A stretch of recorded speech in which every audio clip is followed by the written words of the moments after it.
Kong to get under this, push it all up in the air, right? I mean, it ain't gonna happen with a determined guy that's keeping his elbow down and tight. So to set it up, simple judo principle, he's pushing in.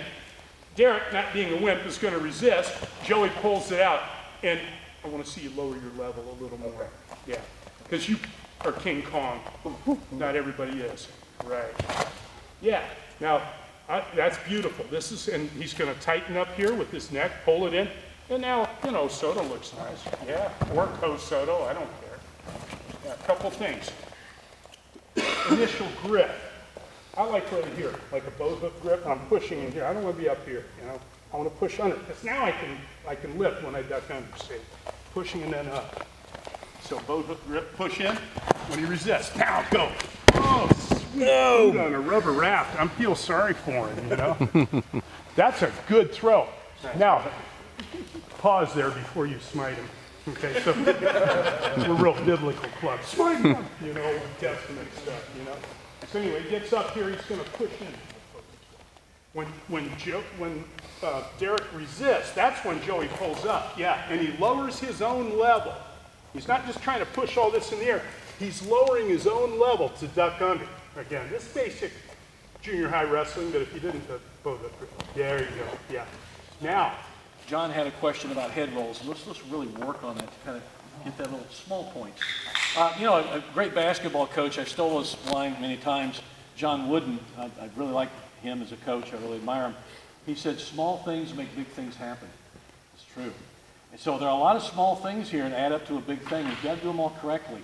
That's why it takes, you got to train smart as well as training hard. A lot of guys train hard, they're real tough guys, but they're also tough guys that lose fights. You know, not always, but you've got to train smart. If you're that guy who can train smart and train hard, you're going to be a tough guy to beat. And that's what it takes. So that's what we're trying to do here in this camp. It's going to be a skill stuff. We're going to work a lot of skills in this camp. So that being said, let's work on this. We're going to do the Russian drag again. But if the guy pops up, we're going to keep him from standing up. So can you get in his guard? Okay. Now, watch what happens here. So as soon as he stands up, bam, he drags him back down. Now he can finish there and kick the leg over, but it's really usually, just like Derek's going to go for naturally, it's a lot more efficient to just go do the head roll juji from there and finish out and catch it, okay? So you can stop, you can kick the leg over and catch it, which works really well, okay? So show him that one just to start. Bam, and you can kick the leg. Well, he just did the head roll because the guy was already rolled. So let's stay with that one. That's cool, let's stay with that one because you reacted with him. So let's go ahead and do the head roll from there. He pops up, catch him, see that? Now look at that. See how he keeps rolling? The guy's trapped the leg, finish up, and he stayed with it. Did he necessarily do it like we've been no, he did a belly down pretty much when he finished it, didn't he? You keep rolling him. And that's why we say stay round, because you will get that arm. Catch, see how it comes over, and finish it, and there you catch it. So at some point, if you keep rolling him and keep doing it, he will tap. Okay? He may be in the middle of a roll tapping, but he'll be tapping. Okay? Let's look at it again. Let's parse it out. He pops, do it kind of slow, guys. He pops, hook, bam, collapses him. Okay? Now, we're back to where we were before, aren't we? But he started from a standing position. Right? Now, at this point, he says, oh, something's going on. I don't like this. What do? We go fetal, don't we? And then you see Eric go fetal immediately? That's kind of a natural reaction. Okay, let's react to that going fetal. Start to the head roll position, and you can roll them, finish, and kick it over. See how I finish it this way, but you can also finish belly down, like you did before, where you keep rolling.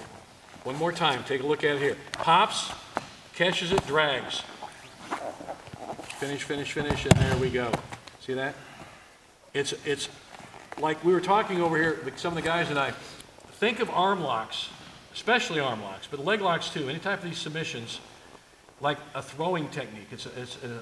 It's not slow, it can be slow and grinding, okay? Usually it's not. It's an explosive movement, just like a throw, okay? And that's what this is. These are explosive movements. I pop them, roll them, quick. Oh, what happened? That's what happened, okay? I don't know what hit me, but he sure made me roll and it tapped. I had to tap. That's an explosive, like a throwing technique. If you think of an arm lock like a throw, ballistic, explosive movement, you're going to have better arm locks. Okay, and that's why there are a lot of little things that make that happen. And that's why really learning how to be a good arm lock or leg lock guy is a difficult thing to do. A submission artist is just like being a good guy can throw.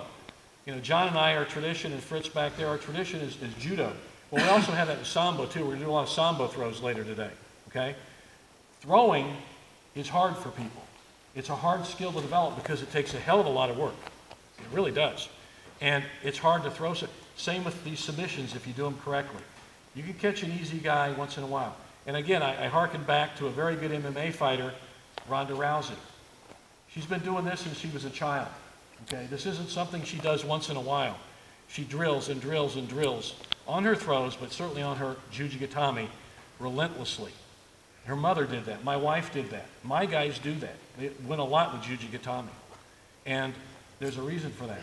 We train hard, we train smart. That's what I want you guys to do too, okay? So take these skills back to your gym with you and make them better for you.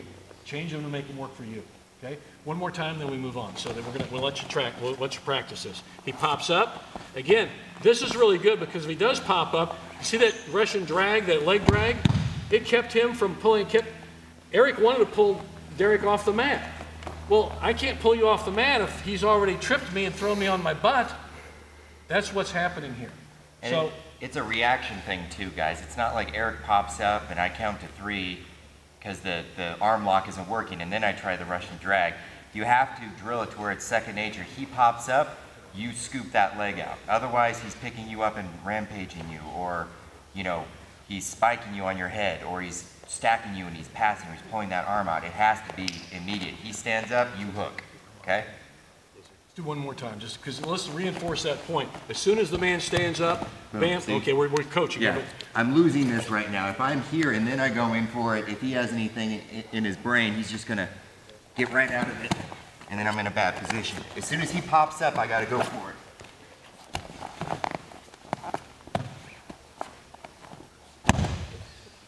See how he finished the arm lock by holding the leg and arm? Why not?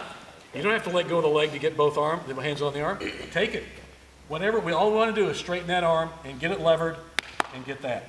Or, okay, what, you know, because in sambo, a guy yells, it's the same as tapping out. Okay? That's what we, in a lot of submission grappling too.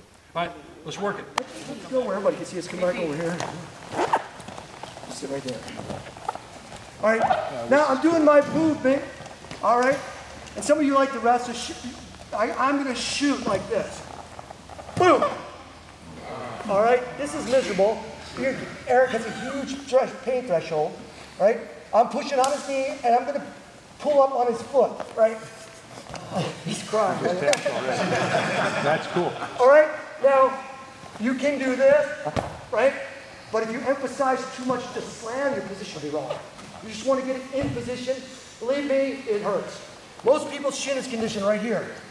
Well, nobody conditions the side of their shin, right? You know this blows. Anybody hits this, right? Yeah. No? How's that feel? Anyway, I'm just trying to help you for later. All right? So, on this side, if you use you can use your right lead. I'm coming in, I push on the knee. I want the leg trapped on the floor. I kneel on it, and I'm going to pull up on his foot. Okay? Now, a lot of people go, literally like scream. I was grappling at a Brazilian Jiu-Jitsu school, and this other guy, he's all cocky, all like, okay. But I've trained with his instructor before. So instructor says, hey, fighter, because he knew it was going to happen, right? He set up this guy's getting a little too cocky, right? So our match was like 3 seconds. You know, because he went, and then 6 months before he dropped me again. He was embarrassed. Imagine that, a nice guy like you. Well, he screamed. That's my nickname, Ambassador Pain. I love it, man. So again, I'm moving around. You got to time it right, because you watch where his legs are. Get inside. If he lays his legs sideways, moving in. I'm looking to move, and then it's like a shot here. I don't let him get under my hips. Bang, right on it, and I pull up. Yeah. What's the matter? Tapping? You can't tap in front of people. Come on. You're my fighter, man. What the hell? All right, give it a shot. Try to be careful. If you have knee pads, you can get more reps in. Mike, can you do one more time for our camera here? But you can, you know, you don't really respect it until you feel it, okay? Like Steve wants one more time for just our camera. Get an angle on that angle, how you do it. I hope you guys over there can see this, you know?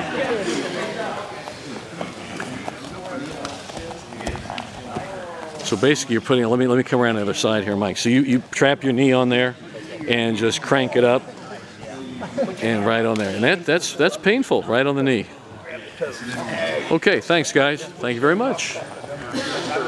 Good ankle lock there, and as a pain on the knee on the shin. It's a setup, you know, because when you're here and you're grappling and there's not much, you're not softening them up with here, but you're gonna be doing some grip fighting. He's gonna be fighting this a little bit, you know. In here, it's just kind of like a solution to when you're trying to, you know, bring your leg over just to keep him from blocking it. You know, it will happen. You know, some people will catch it, things like that.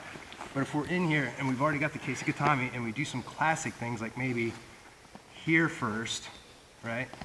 Or here first, this is the one I like, you know, and then I'll come back, I'll cradle over to where I get some pressure going this way on his head, and then he's gonna, what is he gonna do as soon as I let go of my arm? He's gonna wanna push it this way to relieve that pressure, right? So I'm there, and then pop it over, cup the back of the head, and then start to sit up. You'll see It's a good way to clear that elbow. It could be a problem. the reaction right there. And then we can go in, straight, and then back to the phone. Sean, could you do that part again and just slow it down a little bit? Right here? Yeah, Mike thanks you for that. Here, I don't even have to worry about the hand anymore. I can just now hook us in. You see how I'm raising them up? That's not good. All right, then you come in. Grab. Do not lose sight of the fact that these arm bars are effective. It might end right there. That arm lock is getting the tap out job done probably there. So it's really a nasty situation. Again, the more control you can exert over that poor guy, better for you. And I got real stumpy legs. Good point, Dan. So I have to adjust my body to get that lock in. See how I'm struggling a bit?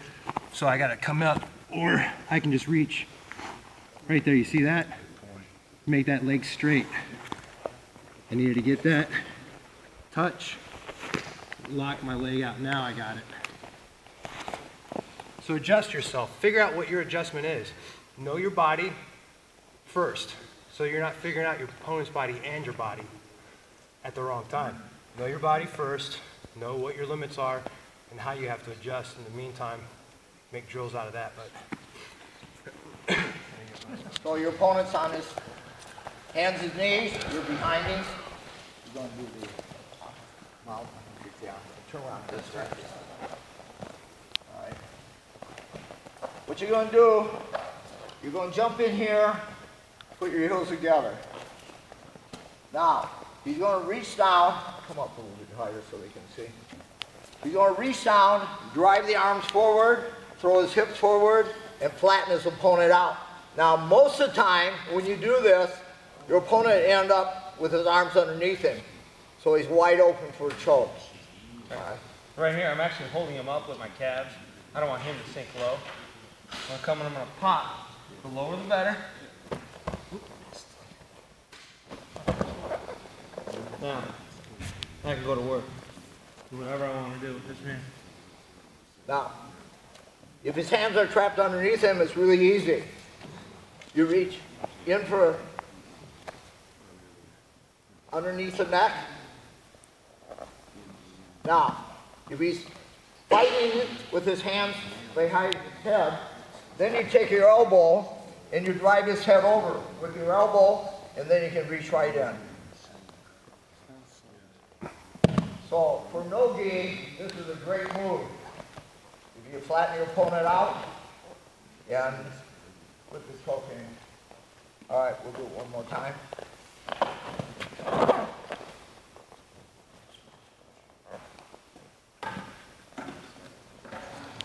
All right, give it a go.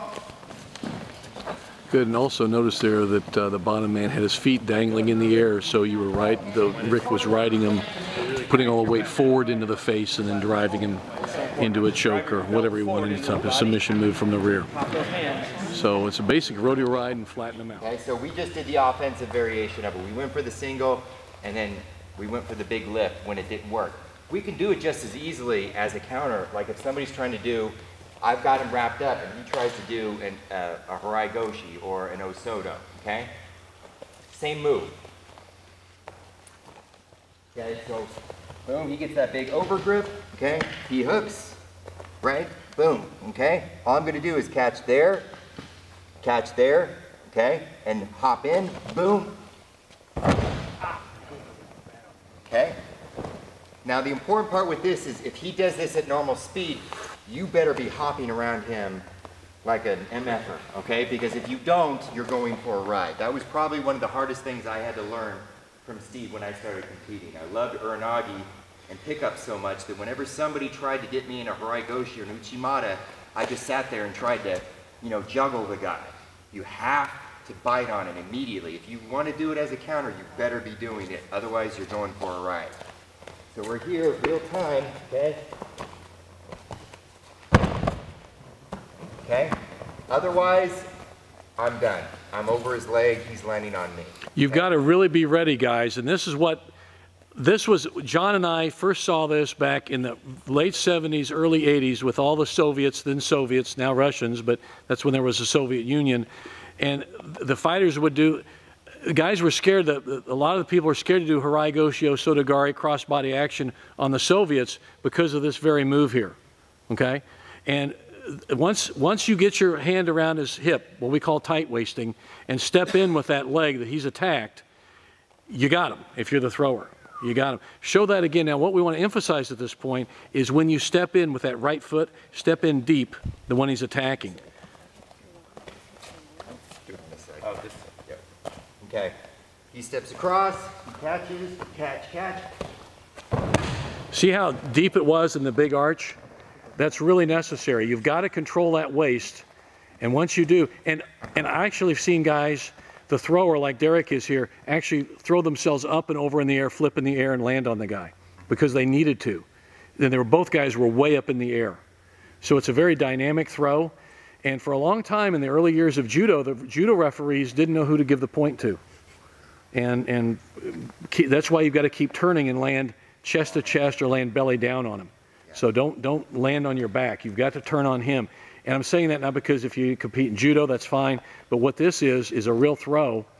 In the sambo, it's a 4-point throw. It's a biggie. It does it in the match like they don't have a pawn like that in this case. But in like an MMA or a real fight, you land on him hard. You want to turn and land in the air, or you land on him. So it's really important. Do not land on your back.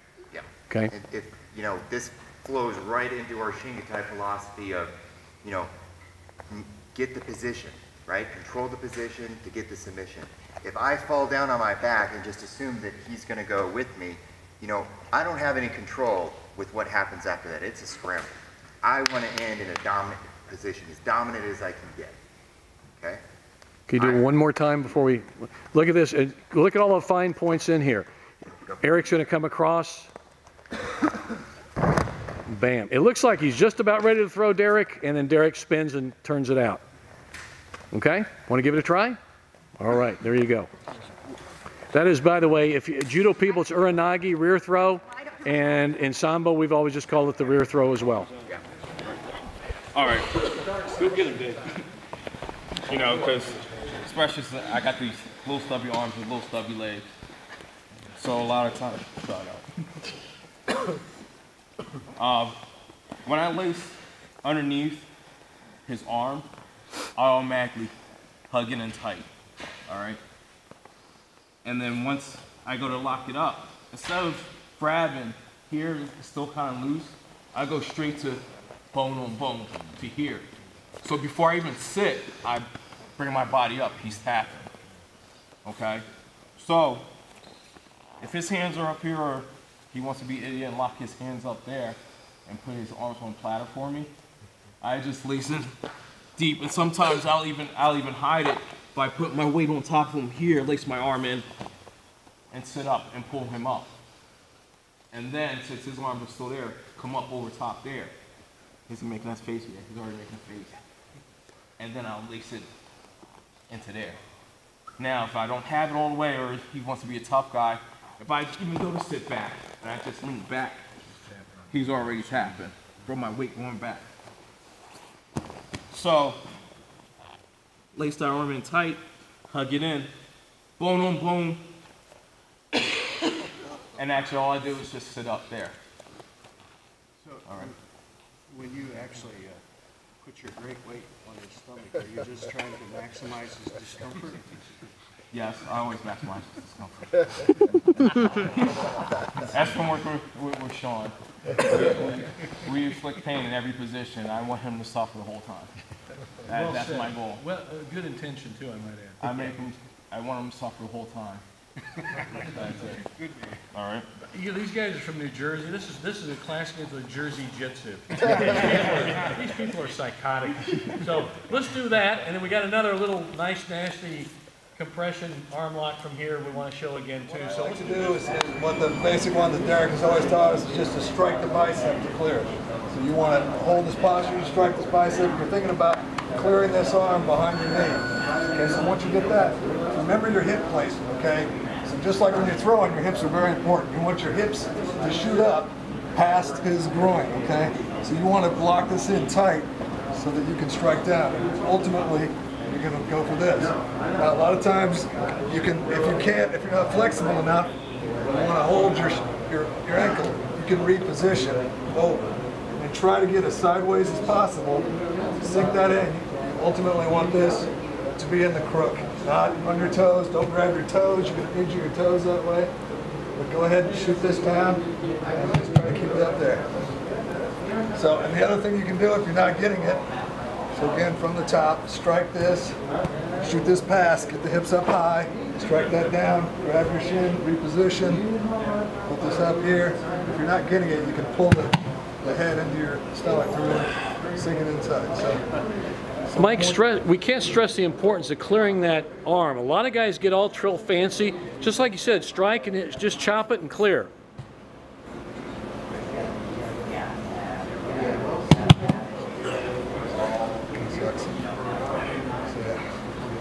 ultimately, I'll use this sometimes if I've got closed guard. I'll kind of loosen it up over here on the side, strike it. I'll even chop down sometimes. I like to just chop, and then that secures it more. Another thing you can do is to kind of circle it out a little bit.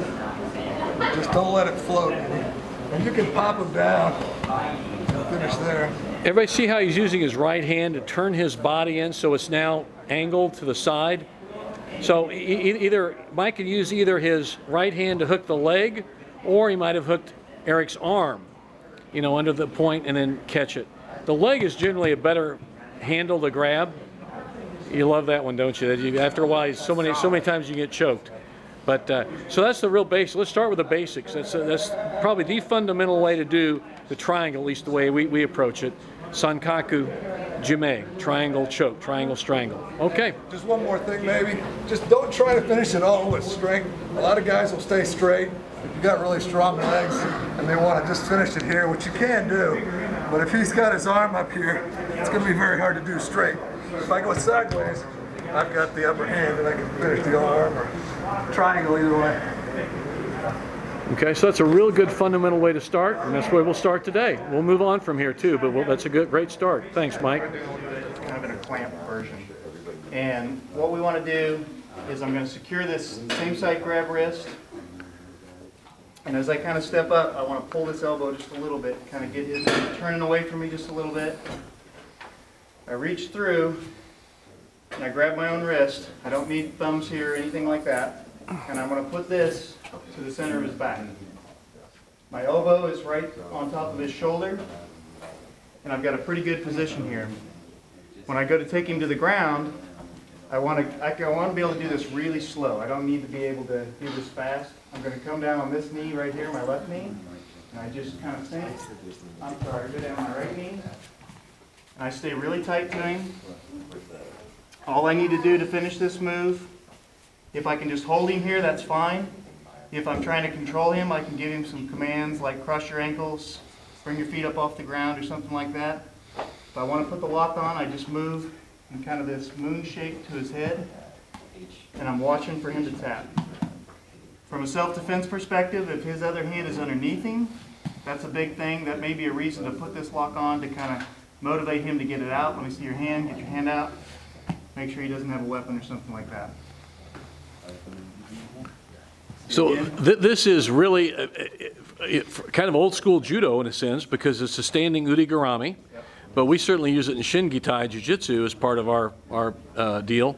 And again, we call it the clamp because of Chris and Larry Lean had that clamp program for so long, teaching police defensive tactics. And this is where you're one of their instructors and know this quite well. Down for self-defense has a lot of advantages. You know, it just puts them in a position of disadvantage, and then if we can see and control the hands and all that, then all the better. And they're learning Osotogari. And earlier, Craig Jarnigan was helping them because they're friends of Craig's, but right now Coach Eric Millsap's working with the guys. And they're all just taking turns. And notice they do their break falls, which they've been taught, but they're also using another element of safety, the crash pads. And notice how he steps in, and he hooks the foot. Notice he pulls down on the elbow. It's a basic step across, and there we go. Okay. Again, it's their first night here, and they're learning Osotogari. Now, they were, for the earlier, we're about 45 minutes, an hour into the practice. We were doing spinning Jujigatami quite a bit, and some breakdowns, and of course practicing their break falls. So they learn their ground fighting first, and they come back, and this is one of the first throws we teach. And it's a good self-defense throw. It's a good throw to teach basics of breaking the balance, gripping, controlling the body. So you see there's working here. And there we have it. People pull forward. I want him to step forward, so I'm pulling forward. Don't let me pull you forward. Don't let me pull that. See, it's not really working. Now, if I pull straight down and take a big step back, it's right there. I got a good pick if I want it, okay? So that's just a little tip on getting them to step in. So step, under, this leg's gonna shoot through this way, back shoulder roll.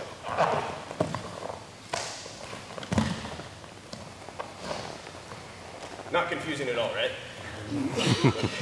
Once more. All right, we're not even gonna worry about getting into step. He's just gonna give me that foot so we can work on it. All right, here. 1, 2, 3. Okay? When you do this, when you do a back roll, you don't really do it like this, do you? I'm going to see someone do that. You have to launch. All right? That's what I'm doing here. Okay? One thing I will add, I just did it there. Don't cross your ankles behind him. If he sits down, I'm going to break an ankle. Right? If he sits on that. I got to get out of the way and flow to something else. What I'll typically do, bring my shin in, squeeze my knees together, all right? This left foot's digging in his hip. Even if I don't get him down, you know, move around, Derek. It's up to you. All right. One more time. Here.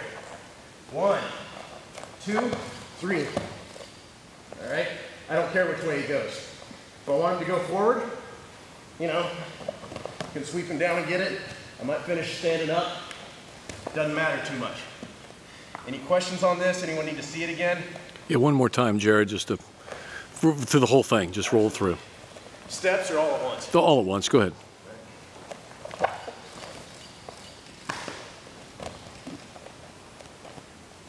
Anyone else? Cool, let's try it. First of all, if we're really in a fight, I go, bam, I'd hit him, you know, because that makes a wrinkle out of the gi, all right? Or however I do it, I go whack, you know, and I yank the guy forward. I yank him a couple times, then this is gonna whip around, okay? So you start from here, yank, that gives you a little bit of play, and then you take this, whip it around, okay? And it's less likely that they're gonna reach up and grab it because they don't know what's going on. You're yank him once, twice, you know, pop him on the head, yank him, create that slack and whip it around as opposed to reaching here. Now, if you're halfway alert, what are you gonna do? How are you gonna grab me? Or, you know, if a hand comes around, it's not mine, I'm grabbing it, right? So this way, you're adding shaking them up, you create the slack that way, but you're starting right here. And yank him forward, whip it around. Same thing with the Klaus Glan that you did earlier. So you're yanking him forward, that creates a space, see? That opened up his armpit right there. And then from this same grip on top, you know, he doesn't sense much. Then I'm coming through, see?